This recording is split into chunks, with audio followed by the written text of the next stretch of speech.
Eu sou a videira verdadeira, vocês são os ramos, se alguém permanecer em mim ou nele, esse dará muito fruto, pois sem mim vocês não podem fazer coisa alguma. João 15, verso 5. Esse texto nós já lemos aqui na abertura do nosso programa Reavivados por Sua Palavra, aqui na TV Novo Tempo, no YouTube, no Deezer, Spotify, NT Play, estamos aí em todas essas mídias. Mas eu estou lendo esse texto e olhando para esta revista aqui maravilhosa, é a revista Esperança. Tem nome mais bonito do que Esperança, né?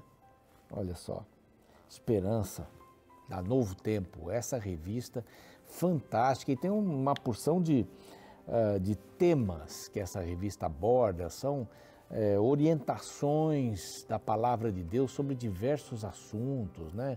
Sobre saúde, economia, família, espirituais, claro, sempre baseados na Palavra de Deus. E aqui o Superlupa, essa revista vem falando sobre o Superlupa, que é esse grupo maravilhoso aqui que a gente gosta tanto.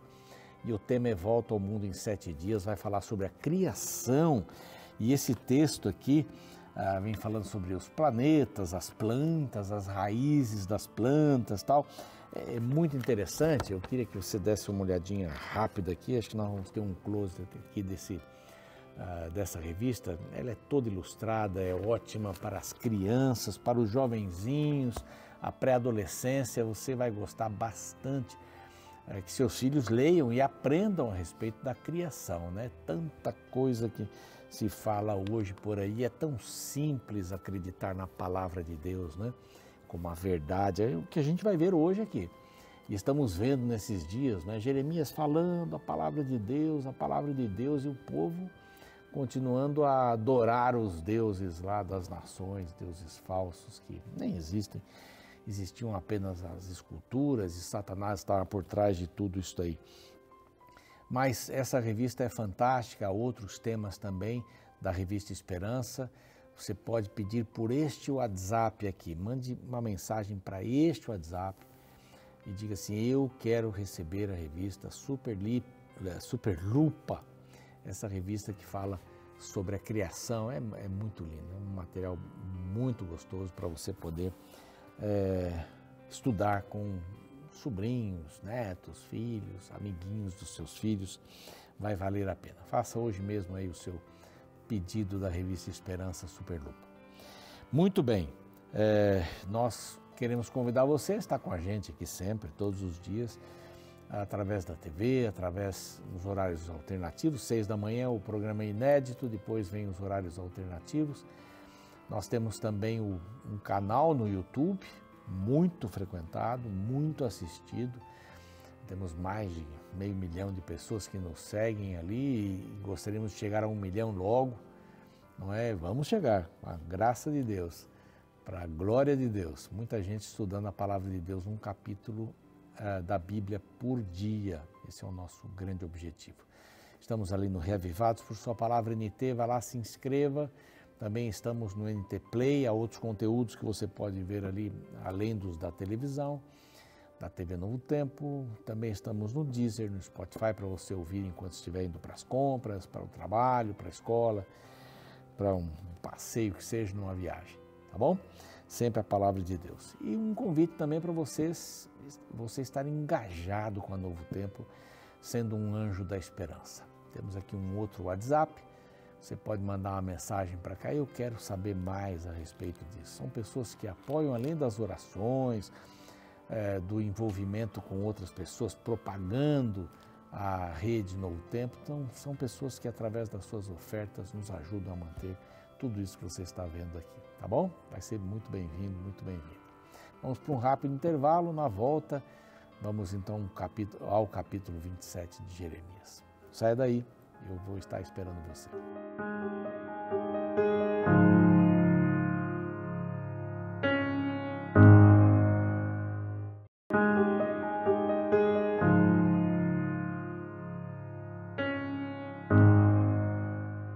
Muito bem, já estamos de volta com o programa Reavivados por Sua Palavra.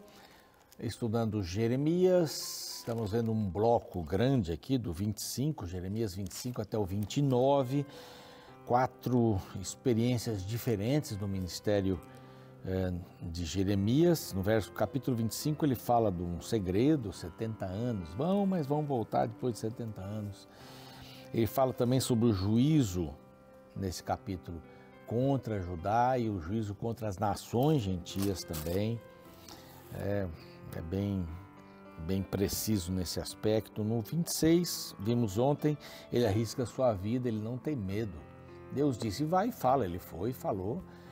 Os sacerdotes, os profetas, falsos evidentemente, queriam tirar-lhe a vida, os príncipes não permitiram, inclusive Aicão, que é um nome pouco conhecido aqui na palavra de Deus, mas foi um alívio, foi uma dádiva de Deus para poder proteger Jeremias diante dessa loucura na cabeça desses líderes aqui. E agora o 27, ele faz uma coisa diferente, não é?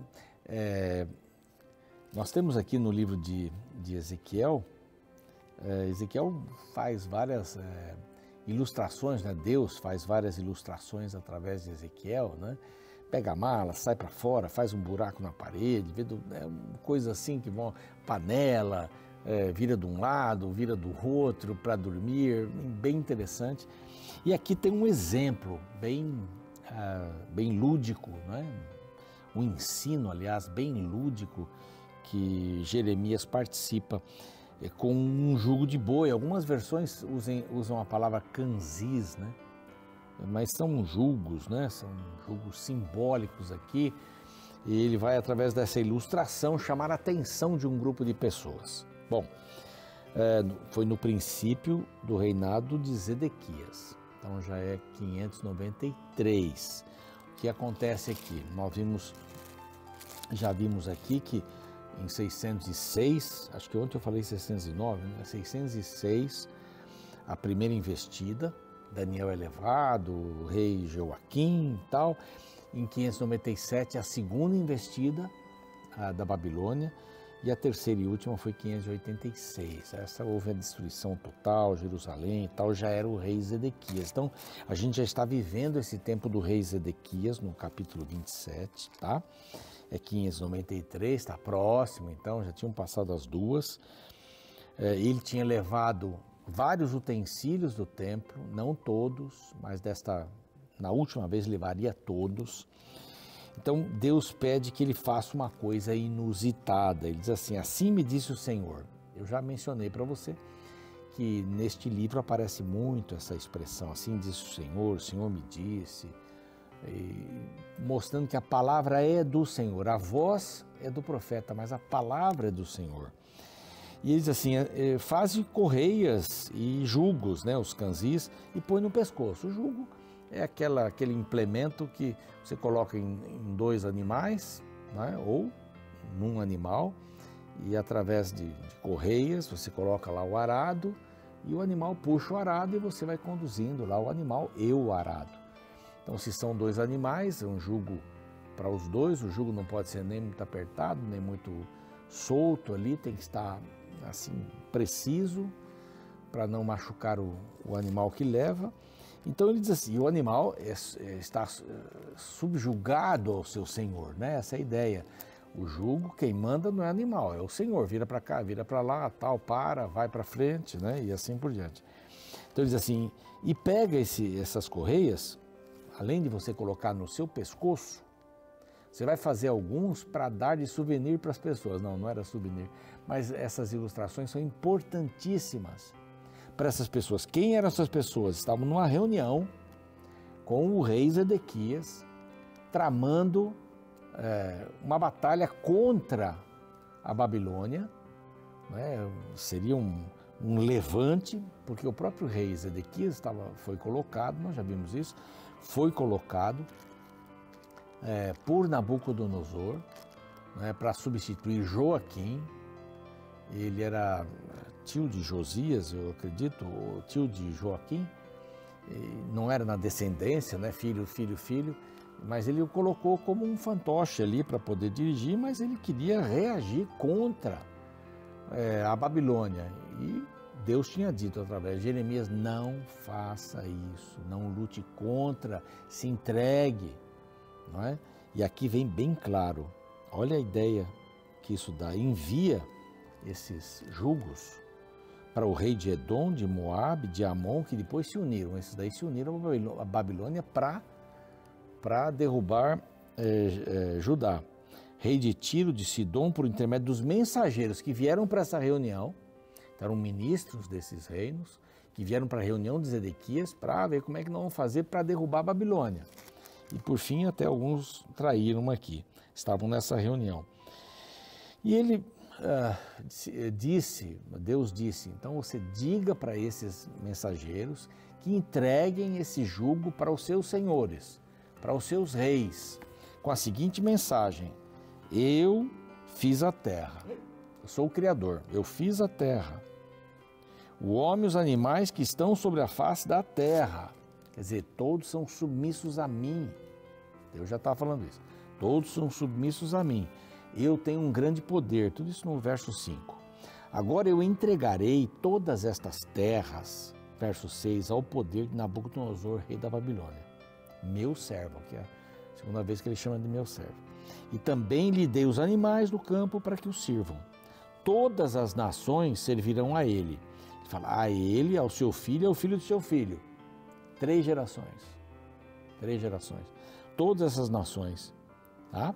E devem se submeter a ele. Se alguma nação desses reinos, ou reino, não se submeter, verso 8, né? Então eu vou castigá-la com espada, fome e peste. Várias vezes aqui a gente encontra essa expressão, essas 3 palavras, né? Com espada, fome e peste, diz o Senhor. Então, não deis ouvidos, tudo isso era a mensagem que eles tinham que levar lá para os reis deles, lá os senhores, né? Não deis ouvidos, verso 9, aos vossos profetas, aos vossos adivinhos, sonhadores, agoreiros, encantadores que falam com vocês. Não deem ouvidos a eles. Sabe por quê? Eles vão dizer assim, não servireis o rei da Babilônia, vocês vão poder, você rei vai chegar lá e vai, juntamente com outros, vai derrubar a Babilônia. Não, não vão fazer isso. Esses profetizam mentiras, diz o verso 10. Se eles mandarem vocês não servirem a Babilônia, pois eu estou dizendo, sirvam Babilônia. Vai ser melhor. Se vocês levantarem-se contra, então vocês vão ser destruídos. Sirvam Babilônia, aceitem a servidão à Babilônia, que chegou essa hora. Eu preciso disciplinar o meu povo e vocês também vão estar nesse meio. E Babilônia vai se tornar uma grande nação. Mas a nação que meter o pescoço sob o jugo e o servir o rei da Babilônia, eu a deixarei na sua terra. Vai lavrá-la, vai habitar nela. Falei a Zedequias, verso 12, rei de Judá, segundo todas essas palavras. Jeremias foi lá. Coloca o pescoço, senão você vai morrer a espada, a fome e a peste. Mas não deram ouvidos, não deis ouvidos, o verso 14, aos profetas que dizem, não servireis o rei da Babilônia. É mentira o que eles estão profetizando. É mentira, eles não são profetas verdadeiros. E olha aqui o verso 15.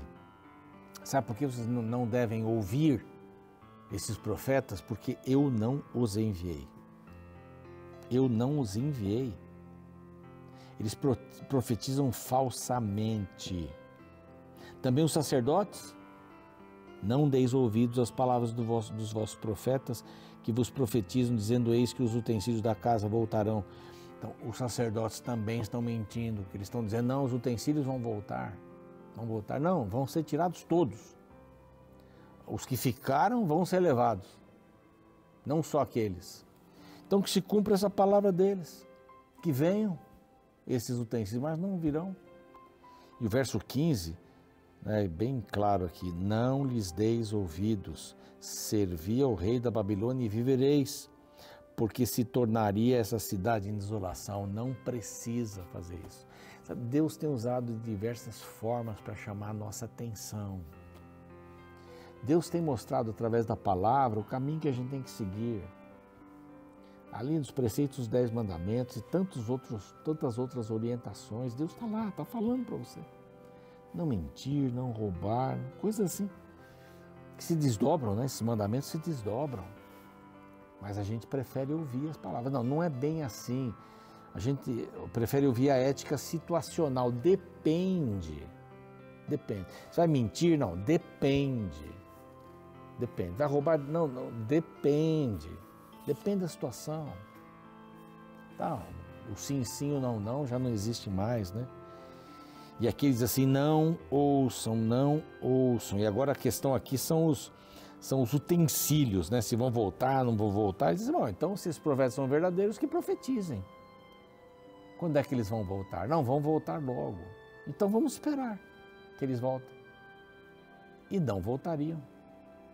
O último verso diz assim, a Babilônia, vai falando, né? O Senhor disse, a Babilônia serão levados os utensílios, onde ficarão até o dia em que eu atentar para eles, diz o Senhor.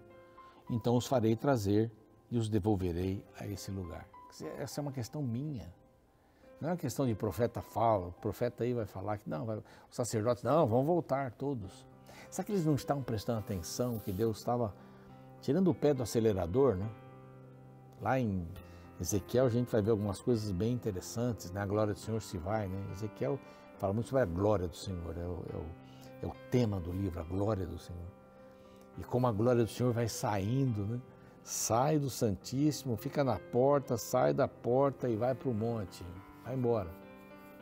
Eles não estavam percebendo que alguma coisa não estava indo bem? Não, os profetas falsos e o próprio rei acreditavam, não, Deus não vai permitir de jeito nenhum que haja uma desolação aqui no templo, de jeito nenhum.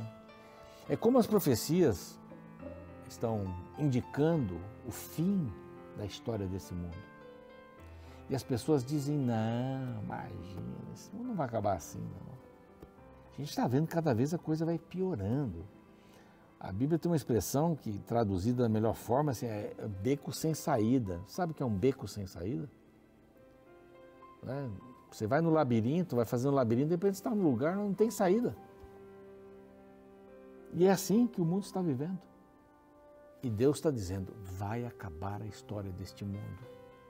Prepare-se, arrependa-se, volte-se para mim, ligue-se na videira verdadeira, ande comigo, eu sou o caminho, eu sou a verdade, eu sou a vida. Essa é a mensagem dele, mas a gente diz assim, não é bem assim. Agora tem a metanarrativa, né, bíblica. Não, esse texto diz assim, mas não é bem assim. Talvez essa seja a pior coisa que vai acontecer com a palavra de Deus. Não é bem assim, não. Será aquele tempo? A interpretação é outra. É uma pena. Mas nunca duvide da palavra do Senhor. Nunca duvide, nunca duvide. Profetas falsos não foram enviados pelo Senhor. Se não diz, assim diz o Senhor, não vale. Não vale, a gente não pode viver disso. Não pode. Vamos orar, pedir a bênção de Deus para a nossa vida. Senhor, nós te agradecemos pelo estudo de hoje e pelo desafio da gente buscar a verdade através da Tua palavra. É o caminho, a verdade, a vida, é isso que nós queremos.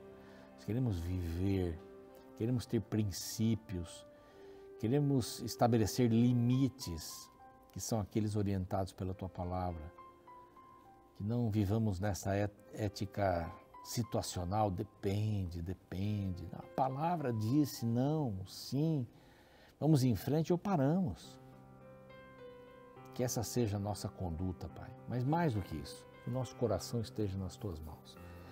E que através dessa ligação o Senhor nos guie firmemente, porque os últimos dias estão aí. E Jesus em breve voltará. E através dele nós te rogamos estas bênçãos. E já vamos te agradecer. Amém. O programa segue, a gente fica por aqui. E amanhã tem mais, capítulo 28. Espero você. Um abraço.